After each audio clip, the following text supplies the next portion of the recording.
My little love. Let's tuck you in bed, little love, my little love, for the day has come to an end. You played and you laughed in the bright sunlight, and now the sun must say good night. Lay down, snuggle up, little love, my little love, the stars have a story to tell. They dance through the night, they sparkle and shine. Can you hear them sing? Can you hear their rhyme? Shh. Listen close, little love, my little love. They're telling the story of you. The whoosh of the wind as it blows through the trees in a world filled with wonders. Come on, let's see. See the great mountains, little love, my little love. God made them for you to climb. High, high, high, reach up to the sky. Touch the heavens as clouds pass you by. Hold on tight, little love, my little love. In your dreams, you have wings to soar. Fly, fly away, soar past the moon. Don't be afraid, let courage lead you. Look around and see, little love, my little love, for God has a special plan. See the trees, the mountains, and the moon? God made these things while thinking of you.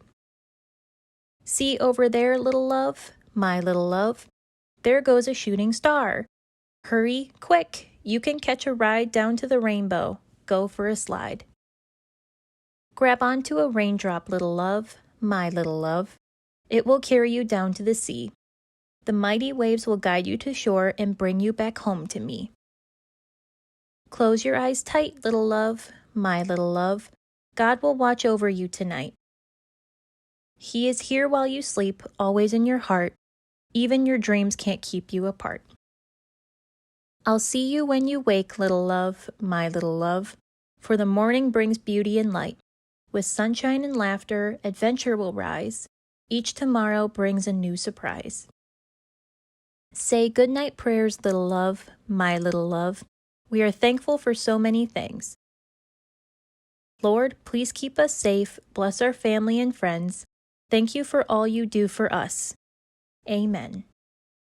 Pipe the excavator. Pipe is a very happy excavator. He likes his job a lot because he thinks finding objects is exciting. Every day he goes to different places to dig in the dirt. He always ends up dirty and very tired.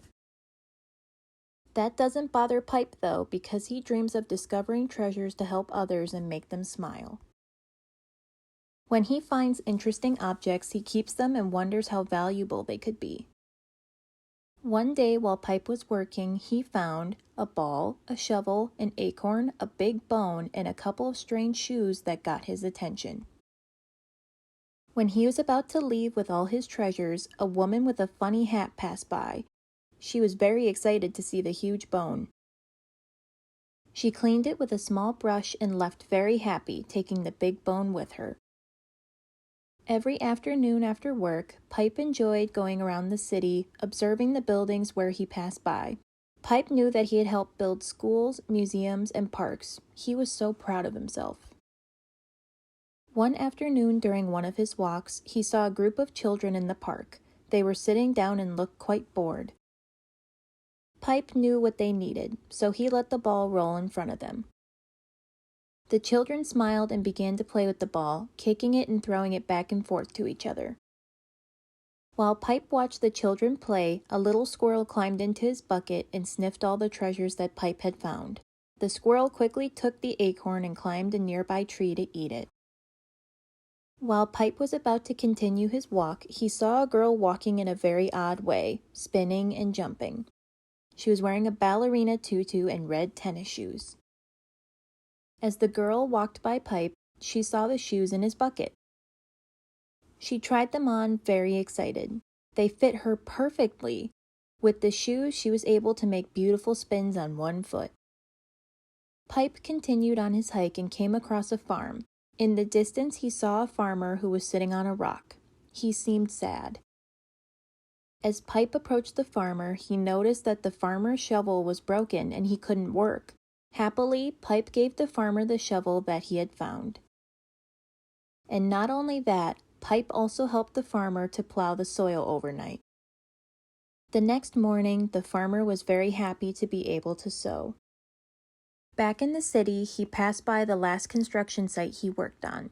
There were many people with small brushes and funny hats, just like the one the woman who took the huge bone was wearing. The people with funny hats had found more big bones where Pipe had dug. Pipe had discovered dinosaur bones. Pipe was very happy to have helped so many people, and a squirrel. Then he went to find another place to dig. What other treasures will he find this time? The end. QUINN-Da-LIN. Today is the day, hooray, hooray. Today is the day I'll get right up. Today is the day I'll find my pup. I'll find a puppy so sweet and kind, just the puppy I have in mind. A puppy to hug when tired or sad, a puppy to love when happy and glad. A puppy to jump, a puppy to run, a puppy that makes life a whole lot of fun. We will gaze up at the stars and even take a spaceship to Mars. We will be the best team and always make time for ice cream. I'll find a puppy so perfect, you see. I'll find a puppy that's different like me. I'll look up, I'll look down, I'll look all over the town. Some were big and some were small, some were skinny, short, and tall. I looked all day, I looked all night, but each little pup didn't seem quite right. And then in a corner I suddenly spied a puppy so cute I couldn't pass by. They told me this pup has been here for a while, how people just passed right on by with no smile. I couldn't help but wonder, with such fluffy fur, why nobody wanted a cutie like her. Her snout was shaggy and wild and bushy, but her face adorable, oh so mushy. She stood tall and proud and a bit floppy, on only 3 legs, she sure was loppy. I found a puppy so perfect, you see. I found a puppy that's different like me. I searched far and wide for my special pup. I'm so very glad that I never gave up. Our life together is about to begin. I love you already, my sweet QUINN-Da-LIN. The end. The Fairy Who's Mean. Once there was a fairy who was known for being mean. Some would even say the cruelest fairy ever seen. The fairy's name was Lavender, yet rarely called this name. Instead of being Lavender, the mean one she became.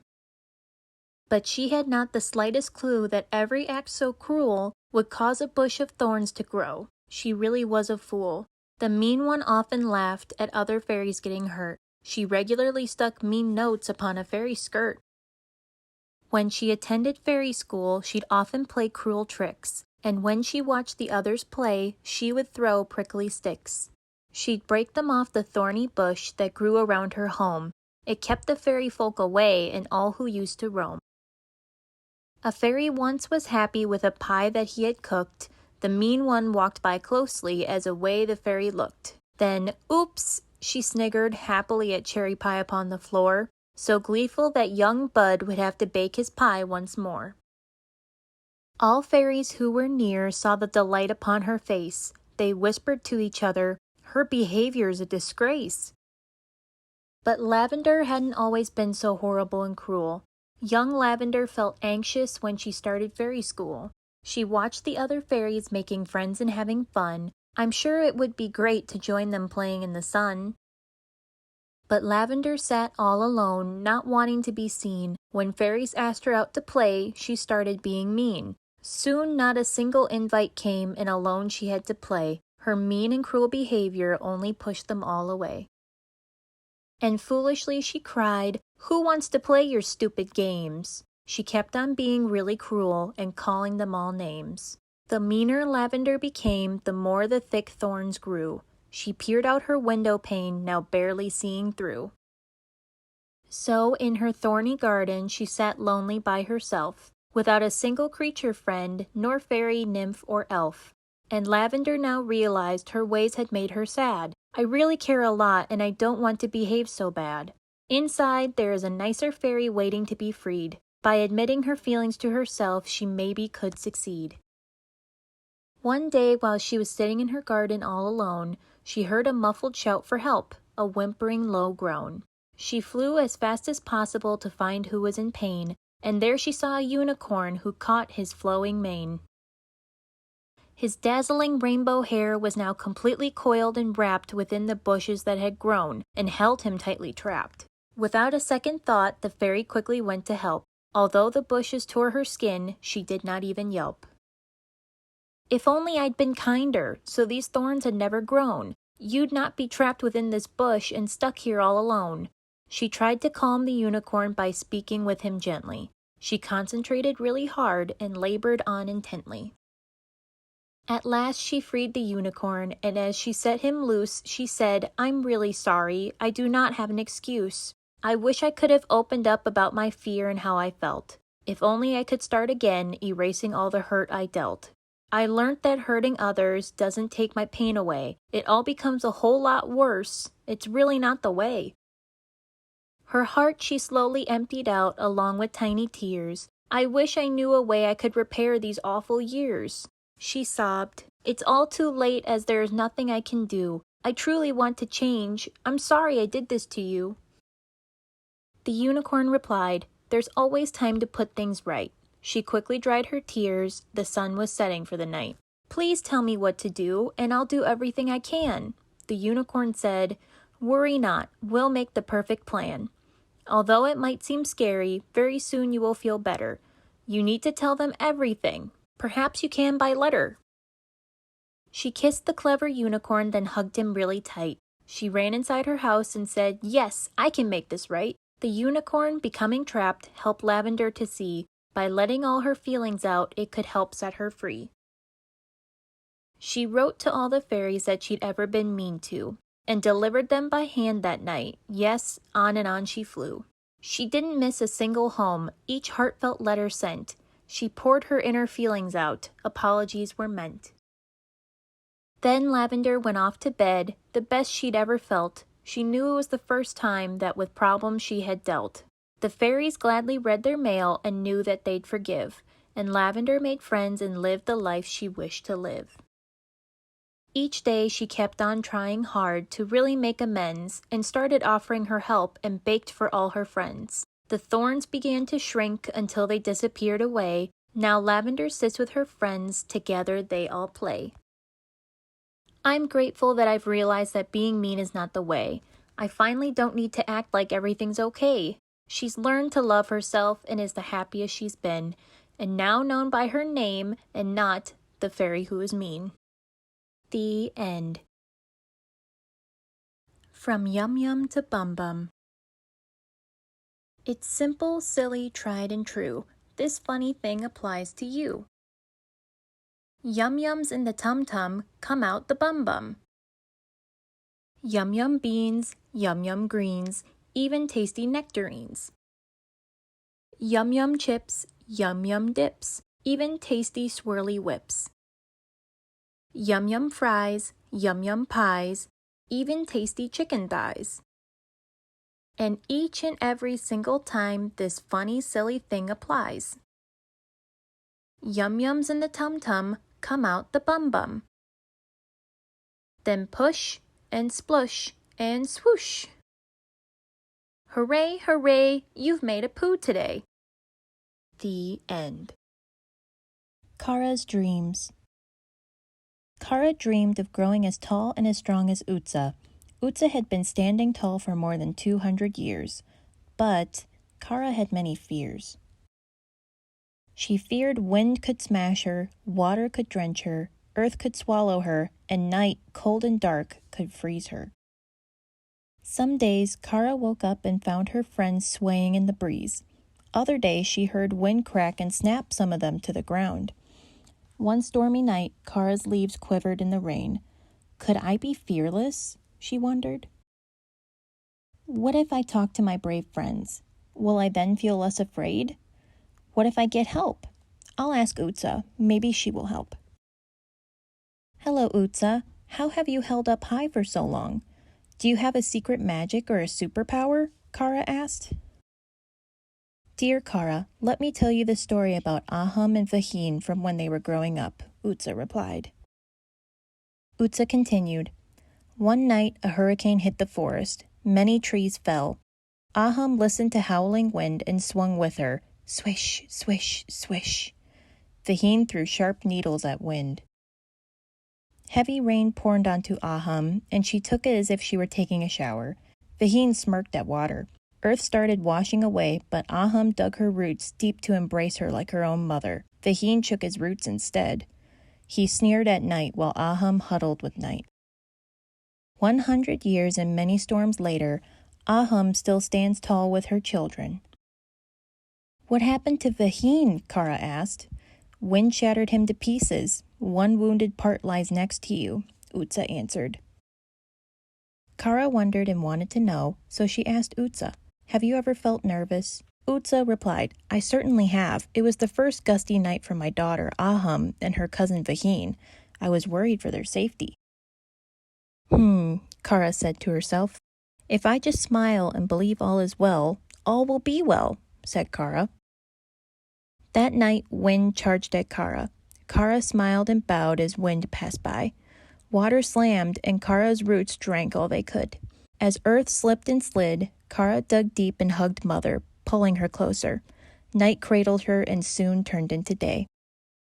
Day welcomed chirps, tweets, whistles, and a symphony of songs by songbirds. One tune touched a chord in 𝗬𝗲, and soft wind breezed through her.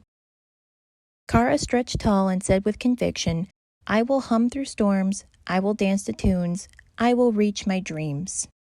The end. The benefits of unicorn earwax. If you are lucky enough to stumble upon a unicorn, you'll be amazed by its colorful horn. It may even be a benefit for you to ask, may I borrow a bit of earwax? Now, that may seem strange and quite bizarre, but unicorn earwax is the greatest miracle cure by far. It is a well-known fact that unicorn earwax cures the common cold. And the secret is that it even kills stinky mold. I even once heard a rumor, some say that it improves your sense of humor. If you want to eliminate cellulite or get rid of wrinkles, then apply unicorn earwax, which looks like frosting with sprinkles. Make sure that you apply it day and night. It will keep you looking just right. If you are struggling in school, a teaspoon a day is the rule. It will help you solve the math problems that you don't know how to do, and it will surely help to raise your IQ. The secret is, it even tastes yummy and oh so sweet. So, a spoonful a day is the easiest medicine to eat. Unicorn earwax makes the best lip balm, everyone agrees. And it keeps you from having two squeaky knees. It is the absolute best gift for your mother. Oh, and do you have a pesky little brother? Well, it can help you with that. Wait, that does not rhyme. But seriously, a unicorn is the very best friend to keep. Even if you never meet a unicorn in real life, something magical happens when you sleep. You may drift off to dreamland with cotton candy clouds so sweet, and maybe, just maybe, a unicorn you will meet. She will have that magical earwax in her ears, but you have to go say hi before she disappears. So, if you ever stumble on a unicorn while you slumber, please, oh please, would you give them my number? The end. Thank you so much for listening. Be sure to check out the links in the description box. I'll see you in the next story time.